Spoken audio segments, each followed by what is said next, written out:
Bonjour à toutes, j'espère que vous allez bien. Aujourd'hui, je voulais vous faire une nouvelle vidéo sur la ménopause. Comme vous le savez, pour beaucoup d'entre nous, ménopause rime avec bouffée de chaleur, sueur nocturne et cela va entraîner un réel mal-être général. On est mal dans notre peau, on ne sait plus quoi faire pour se débarrasser de ces bouffées de chaleur très énervantes. Dans cette vidéo ici, je vais vous livrer tout de suite mes 10 astuces pour lutter contre les bouffées de chaleur de manière naturelle sans avoir recours à des traitements hormonaux.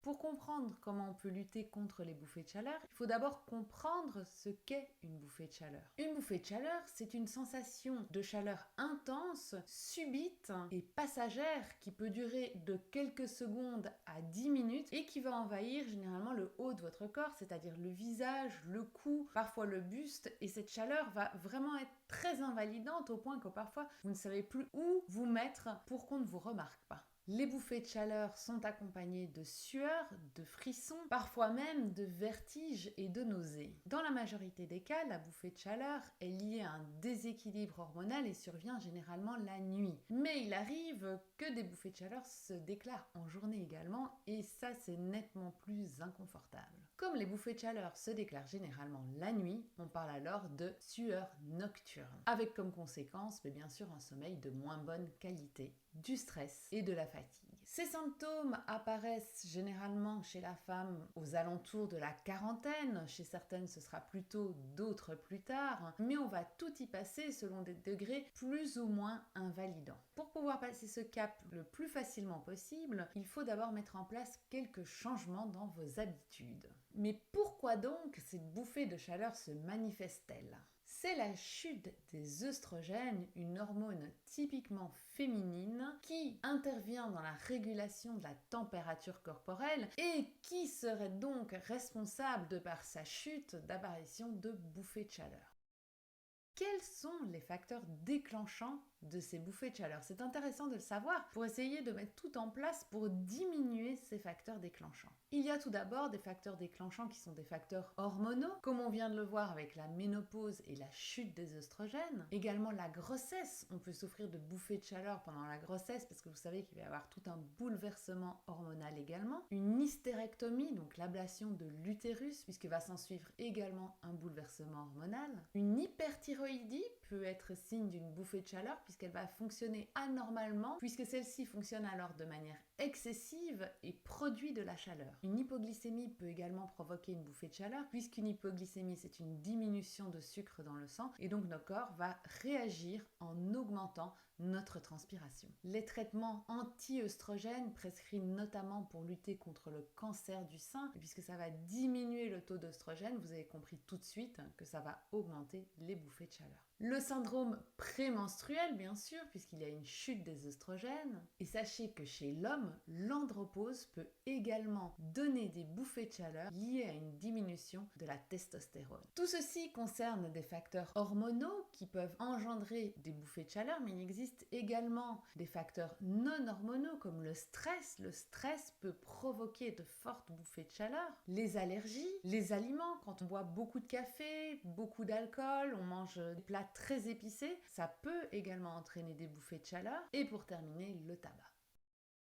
Quelles sont les 3 erreurs à éviter en cas de bouffée de chaleur ? Tout d'abord, porter des vêtements trop serrés ou synthétiques puisqu'ils vont augmenter la production de chaleur. Préférez toujours des vêtements amples et en coton. Si vous souffrez de bouffées de chaleur la nuit, choisissez un pyjama en fibres naturelles comme la soie ou le coton. Évitez les couvertures synthétiques et préférez toujours empiler des couches de vêtements quand vous avez froid plutôt que de mettre des vêtements très chauds parce que ça vous permettra facilement d'enlever une couche dès que vous avez une bouffée de chaleur. À la manière d'un oignon qui est composé de plusieurs couches, vous pourrez comme ça facilement retirer une couche après l'autre ou en remettre l'une après l'autre au gré de vos besoins. Comme on l'avait vu, manger trop épicé, boire de l'alcool ou le tabac peut augmenter fortement vos bouffées de chaleur. Donc déjà de ce côté-là, essayez d'adapter votre alimentation pour subir le moins possible les bouffées de chaleur. Et pour terminer, la troisième erreur à éviter en cas de bouffée de chaleur, mais qui n'est pas évidente, c'est le stress. Le stress est l'ennemi de vos bouffées de chaleur. Donc il faut vraiment essayer d'apprendre à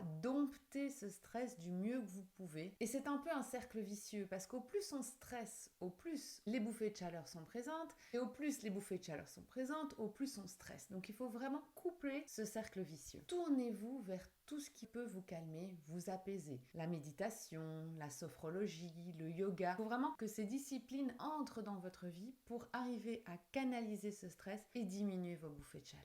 Vous pouvez bien entendu associer à ces pratiques des huiles essentielles calmantes, apaisantes, et rien de tel que par exemple une huile essentielle d'ylang-ylang ou de lavande vraie, de camomille, de petits grains de garage, je pourrais encore vous en citer des tas, associer à ces moments par exemple de méditation des huiles essentielles qui vont pouvoir aller profondément en vous enlever ce stress et vous remettre ici et maintenant. Pour cela, rien de plus simple, vous allez prendre les huiles essentielles, vous allez en verser quelques gouttes sur les poignets et joindre poignet contre poignet en pratiquant 3 longues et profondes inspirations. Comme je le dis toujours en cours de formation, il n'y a pas de bon ou mauvais choix en termes d'huile essentielle du moment qu'on se dirige vers des huiles essentielles calmantes. Et le plus important, c'est que l'odeur vous plaise. Donc choisissez une huile essentielle dont l'odeur va vous apaiser, vous déstresser. Ce n'est pas parce que votre voisine utilise la camomille que la camomille va vous convenir. Par exemple, moi je déteste l'odeur de la camomille ne va pas m'apaiser, me déstresser, me calmer. Par exemple, une huile essentielle comme la verveine citronnée est juste magnifique chez moi et va vraiment pouvoir me recentrer. Donc, vous voyez, vraiment trouver votre huile essentielle calmante, apaisante et associez-la à cette pratique sportive, méditative qui va pouvoir vous apprendre à bien gérer ce stress. Pour résumer, les 3 erreurs que vous devez absolument éviter lorsque vous souffrez de bouffées de chaleur, c'est de porter des vêtements trop serrés ou en matière synthétique, c'est d'avoir une alimentation trop épicée avec une consommation trop élevée d'alcool ou de tabac et de ne pas gérer correctement votre stress. En jouant déjà sur ces 3 facteurs, vous allez voir que vos bouffées de chaleur vont déjà bien diminuer. Quelles sont mes 10 astuces pour éviter les bouffées de chaleur? Ma première astuce, ça n'a l'air de rien, mais c'est l'eau. Quand vous souffrez d'une bouffée de chaleur, vous avez la température corporelle qui monte et donc rien de tel que de boire un bon verre d'eau pour rafraîchir votre corps et pour diminuer cette température corporelle. Vous pouvez également tout à fait utiliser un brumisateur pour vous rafraîchir le visage. Pour moi, rien de tel qu'un hydrolat de menthe poivrée. Donc cette menthe poivrée en hydrolat va vraiment vous donner un effet froid immédiat. Mettez ce petit brumisateur dans votre sac et dès que vous sentez une petite bouffée de chaleur qui arrive, vous y allez, comme je vous montre.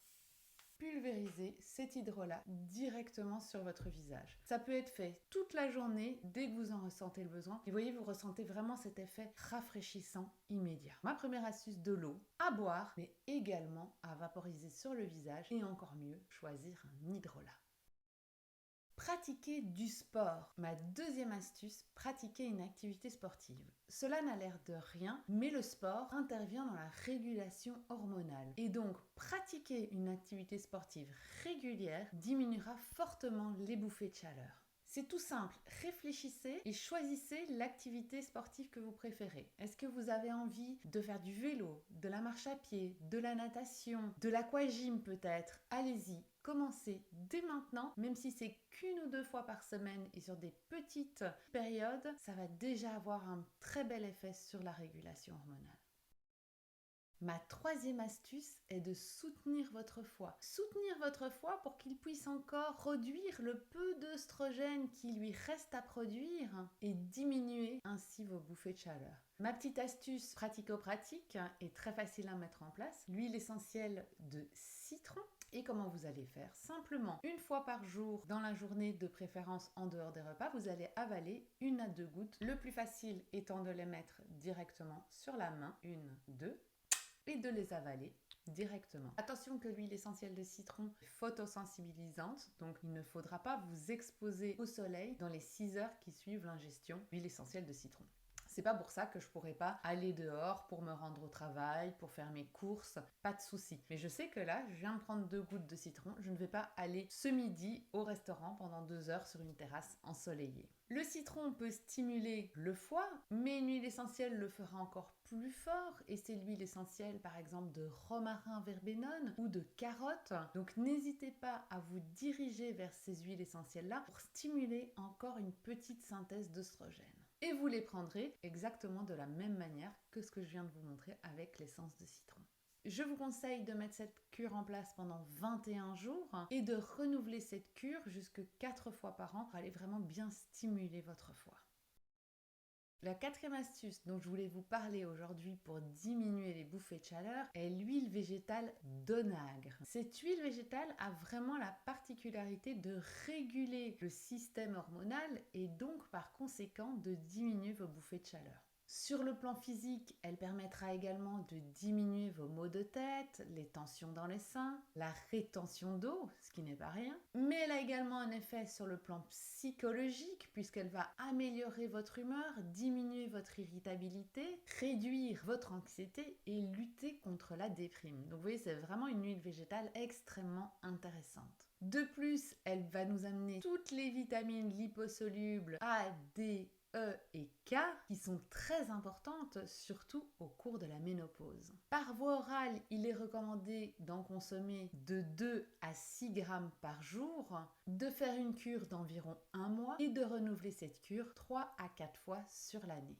Comme c'est une huile végétale, conservez-la bien à l'abri de la chaleur, donc de préférence dans votre frigo. Le 5e conseil que je voulais vous donner est une plante exceptionnelle qui est l'aubépine. L'aubépine peut se retrouver sous forme d'extrait sec standardisé qui sera donc pris sous forme de comprimé ou de gélule. Vous pouvez également trouver de l'aubépine et en faire des tisanes ou en gémothérapie, c'est-à-dire la thérapie par les bourgeons. Vous pourrez également utiliser l'aubépine. L'aubépine est vraiment la plante du cœur. Donc ça va permettre de diminuer tout ce qui est palpitation, anxiété. Donc elle va permettre de couper le cercle vicieux, stress, palpitation, bouffée de chaleur, palpitation, stress. En gémothérapie, qui est la thérapie que j'utilise le plus, on conseillera en cas de crise de prendre 5 gouttes de bourgeon d'aubépine 3 fois par jour, le temps de réguler le corps et que ça se passe mieux. Et dès amélioration des symptômes, on conseillera 5 à 15 gouttes le matin, 3 semaines sur 4, toujours de préférence à jeun, donc une demi-heure avant le repas ou 1 heure après le repas. Ma 6e astuce est la camomille. Camomille qui est connue depuis toujours pour ses propriétés anti-stress, que vous pourrez consommer sous forme de tisane, sous forme de plante ou sous forme d'huile essentielle que je vous recommande particulièrement. Et comme je vous en parlais tout à l'heure, on va aller mettre 2 gouttes de camomille sur les poignets. 1, 2, poignet contre poignet. Placez ses mains en cathédrale et pratiquez 3 longues et profondes inspirations. Et vous allez voir, ça fait un bien fou. Vous êtes stressé, vous enchaînez les bouffées de chaleur. 2 gouttes de camomille, poignet contre poignet. Et je pratique 3 longues et profondes inspirations. Comme vous me connaissez très bien, vous savez sans doute que je n'ai pas utilisé l'huile essentielle de camomille puisque l'odeur ne m'apaise pas du tout. Et ici, j'ai pris un complexe bien-être qui est à base d'agrumes et à base de ylang-ylang et dont j'adore l'odeur. Donc vous voyez, le but, c'est vraiment de trouver l'huile essentielle qui vous convient. Ma 7e astuce est la verveine citronnée. Donc vous voyez qu'ici j'enchaîne un peu tout ce qui est phyto, gémeaux, aroma, toutes ces plantes qui sont merveilleuses. Et la verveine citronnée, ce serait plus ou moins le pendant de la camomille. Donc elle va être apaisante, calmante. Elle a un aspect aussi sur la sphère digestive comme la camomille. Mais prenez vraiment celle dont l'odeur vous plaît et qui vous parle le plus. La verveine citronnée, vous pouvez la prendre sous forme de tisane, vous pouvez la prendre sous forme de complexe phyto, sous forme de phytothérapie, en gélules, en comprimé. Vous pouvez l'utiliser en huile essentielle, comme je viens de vous montrer avec la camomille, en plaçant bien vos mains en cathédrale. Alors autant la camomille n'a pas besoin d'être diluée, elle est très douce pour la peau, autant la verveine citronnée, vous la diluerez au moins à 50% avant de l'appliquer, c'est-à-dire une goutte d'huile végétale, une goutte d'huile essentielle et j'applique sur les poignets. Pour moi, la verveine citronnée, c'est vraiment l'huile essentielle qui est le plus pour moi anti-déprime, anti-stress, donc elle va vraiment aller booster mon moral, me redonner de l'énergie, me redonner de la bonne humeur. Et comme je vous le disais, cerise sur le gâteau, en plus quand on est en ménopause, on a des problèmes de digestion et elle va aller m'assurer une bonne digestion. Ma 8e astuce est la tisane de sauge. Alors quand je vous parle de sauge, ça vous parle toujours la sauge depuis la nuit des temps. Elle est associée à la femme, à la féminité. Donc c'est vraiment la plante de la féminité. Il n'est donc absolument pas étonnant que ce soit la plante qu'on va utiliser le plus souvent pour lutter contre les bouffées de chaleur. Comment réaliser cette tisane de feuilles de sauge? Vous allez faire tremper 15 g de feuilles séchées de sauge dans 1 litre d'eau bouillante. Vous recouvrez, vous coupez le feu et vous laissez tremper pendant une dizaine de minutes. Vous pouvez boire jusqu'à 3 tasses de cette tisane par jour et le faire pendant 3 semaines, suivi d'une interruption d'1 semaine.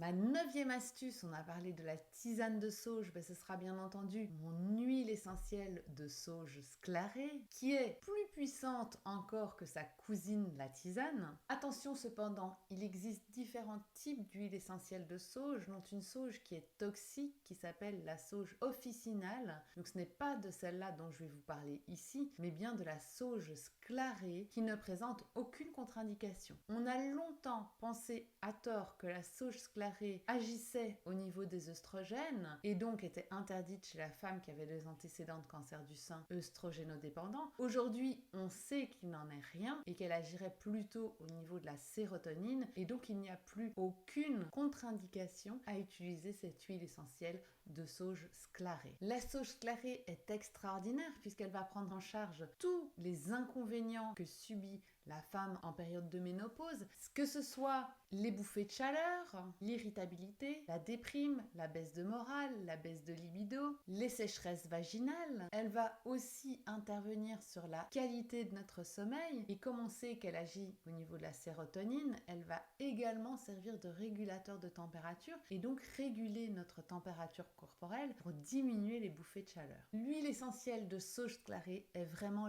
l'allié de la femme ménopausée. Comment pouvez-vous l'utiliser? On va prendre 1 à 2 gouttes de sauge sclarée dans une cuillère à café d'huile végétale. Et quelle huile végétale allez-vous utiliser pour diluer votre sauge sclarée? L'huile végétale d'onagre, puisque souvenez-vous ce qu'on a vu juste avant, l'onagre a de belles propriétés pour réguler les bouffées de chaleur également. Donc 1 à 2 gouttes dans cette cuillère d'huile végétale d'onagre que je prendrai le matin par exemple, et je pourrai faire ça 3 semaines sur 4 ou 5 jours sur 7. Si je suis en période de crise et que les bouffées sont très importantes, pendant 2 à 3 jours, je pourrais avaler 2 gouttes de sauge sclarée 3 fois par jour. Si la voie orale ne suffit pas, vous pouvez associer à cela la voie cutanée et faire un massage avec l'huile essentielle de sauge sclarée que vous masserez dans une dilution à environ 10% sur le bas du ventre au niveau de l'utérus. Et vous pourrez effectuer ce massage jusqu'à 6 fois par jour. Dans quelle huile végétale? Dans l'huile végétale d'onagre, puisque c'est celle-là qui vous donnera le meilleur résultat. Et pour terminer, je vous ai déjà parlé quand on a vu ma première astuce sur l'eau de l'hydrolat de menthe poivrée. Je vais maintenant vous parler de l'huile essentielle de menthe poivrée. Pourquoi? Parce que c'est une huile essentielle très puissante. C'est une huile essentielle qui va me donner un effet froid rafraîchissant immédiat. Pour cela, comment je vais l'utiliser? Je vais prendre mon flacon, je vais retourner 1 goutte et je vais aller placer cette goutte immédiatement dans ma nuque. Et vous voyez, je n'ai que ça à faire. Si ça ne suffit pas, j'en reprends une deuxième et je vais me masser de chaque côté de la nuque dès qu'une bouffée de chaleur apparaît. Et vous allez voir que le fait de masser comme ça votre huile essentielle de menthe poivrée, directement, la bouffée de chaleur s'en va. Donc juste d'appliquer cette huile essentielle, ça donne une information à votre corps de froid qui contrebalance immédiatement le chaud de la bouffée de chaleur.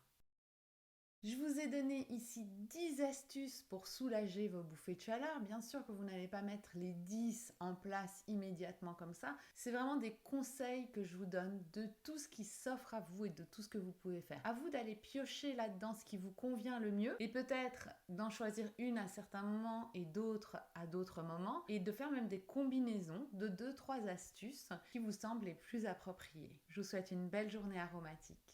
Si cette vidéo t'a plu, je t'invite à me laisser un commentaire et je te donne rendez-vous dans 15 jours pour une nouvelle vidéo. Si tu veux en apprendre plus sur les huiles essentielles et les utiliser dans ton quotidien, pense à cliquer sur le bouton s'abonner, puis sur la petite cloche pour être notifié dès que je mets une nouvelle vidéo en ligne. Et c'est parti pour la transformation. Je termine avec un cadeau d'accueil. Tu recevras aujourd'hui ton guide qui te livrera les 9 erreurs à éviter lorsque tu utilises les huiles essentielles. Tu trouveras le lien pour télécharger ce guide juste en dessous de cette vidéo. Je te souhaite une belle journée aromatique.